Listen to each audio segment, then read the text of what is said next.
ఇలా బాగా దుమ్ము పట్టిన బెడ్స్ కానీ సోఫాస్ కానీ కిటికీలు కానీ డైనింగ్ టేబుల్స్ కానీ ఫ్రిడ్జ్ టేబుల్స్ ఇలాంటివన్నీ ఎంత క్లీన్ చేసినా కానీ పదే పదే దుమ్ము పడుతూ ఉంటాయండి. అలా అవ్వకుండా షైనీగా మెరవాలి అంటే రూపాయి ఖర్చు లేకుండా ఇంట్లో ఉన్న వాటితోనే కెమికల్స్ యూజ్ చేయకుండా ఈజీగా అయితే క్లీన్ చేసుకోవచ్చు. చాలా అంటే చాలా బాగా యూజ్ అవుతుందండి. బిఫోర్ ఆఫ్టర్ రిజల్ట్ అయితే మీకే తెలుస్తుంది కదా. హాయ్ అండి, random Telugu life style vlogs. అందరూ ఎలా ఉన్నారండి? మేమైతే చాలా బాగున్నాం. మీరందరూ కూడా బాగుండాలి అని మనస్ఫూర్తిగా కోరుకుంటున్నాను. ప్రతిరోజు ఇంట్లో ఉన్న వస్తువుల్ని క్లీన్ చేస్తున్నా కానీ ఎక్కడో ఒక చోట దుమ్ము ఉంటూనే ఉంటుంది కదండి. అవి ఎన్నిసార్లు క్లీన్ చేసినా కానీ అలానే వస్తూ ఉంటాయి. సమ్మర్లో ఎక్కువగా ఇలా దుమ్ము పడుతూ ఉంటాయి కదండి. ప్రతిరోజు క్లీన్ చేస్తున్నా కానీ అలానే ఉంటున్నాయని క్లీన్ చేయకుండా అలానే వదిలేస్తే పాడైపోతాయి. అలా కాకుండా రూపాయి ఖర్చు లేకుండా ఎలాంటి కెమికల్స్ యూజ్ చేయకుండా కేవలం ఇంట్లో ఉన్న వాటితోనే ఈజీగా అయితే క్లీన్ చేసుకోవచ్చండి. చాలా అంటే చాలా బాగా వర్క్ అవుతుంది. అసలు దుమ్ము అనేది ఉండదు, చాలా నీట్గా అయితే ఉంటాయి. ఇలా బెడ్ పైన ఉన్న దుమ్ము కానీ విండోస్ ఫ్రిడ్జ్ పైన డైనింగ్ టేబుల్ సోఫా ఇలాంటి వాటిపైన ఎక్కువగా ఇలా దుమ్ము కనిపిస్తూ ఉంటుంది. నార్మల్గా రోజు క్లీన్ చేసినా కానీ కనిపిస్తూనే ఉంటుంది కదా. వీటిని క్లీన్ చేయడానికి ఒక లిక్విడ్ని అయితే ప్రిపేర్ చేసుకోవచ్చండి. ఆ లిక్విడ్ని ప్రిపేర్ చేసుకోవడానికి బయట నుంచి ఎలాంటి వస్తువులు కొనాల్సిన అవసరం లేదు. ఇంట్లో ఉన్న వాటితోనే ఈజీగా అయితే లిక్విడ్ని ప్రిపేర్ చేసుకోవచ్చు. ఫస్ట్ అయితే ఒక బౌల్లోకి వేడి నీటిని అయితే తీసుకోవాలండి. ఇవి బాగా వేడిగా ఉండవలసిన అవసరం లేదు. ఆ వాటర్ని టచ్ చేస్తే వేడిని తట్టుకోగలిగేంత వేడి ఉంటే సరిపోతుంది. మరీ బాగా మరిగించుకోవాల్సిన అవసరం లేదు. ఇందులో కొద్దిగా సాల్ట్, డైలీ మీరు ఏ షాంపూని అయితే యూస్ చేస్తారో ఆ షాంపూని అయితే కొద్దిగా వేసుకోవాలి.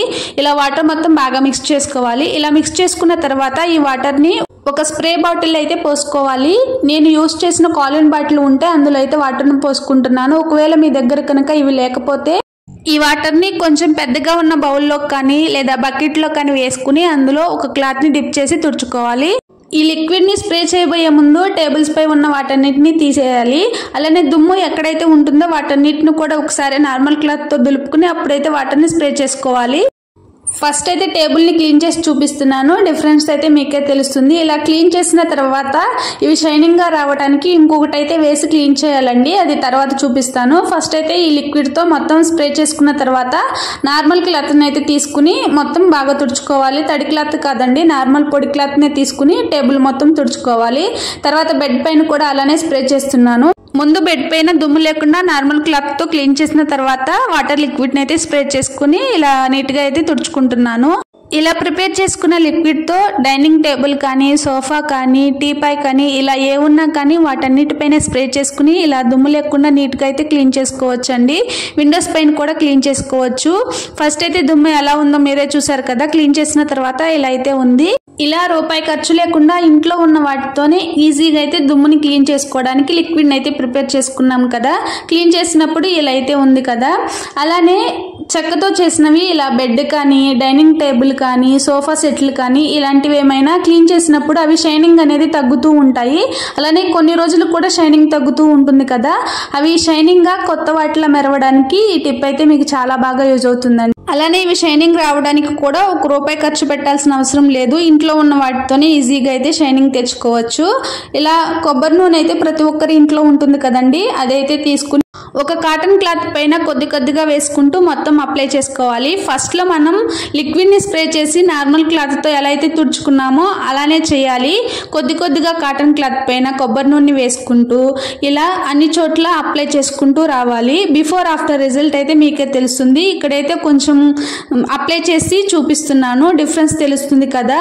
వీడియోలో అంత క్లారిటీగా అయితే అర్థం కావట్లేదండి. మొత్తం క్లియర్గా అప్లై చేసిన తర్వాత చూపిస్తాను. చాలా నీట్గా అయితే ఉంటుంది. కొత్త వాటిలో తలతలా మెరిసిపోతాయి. షైనింగ్ అయితే చాలా బాగా ఉంటుందండి.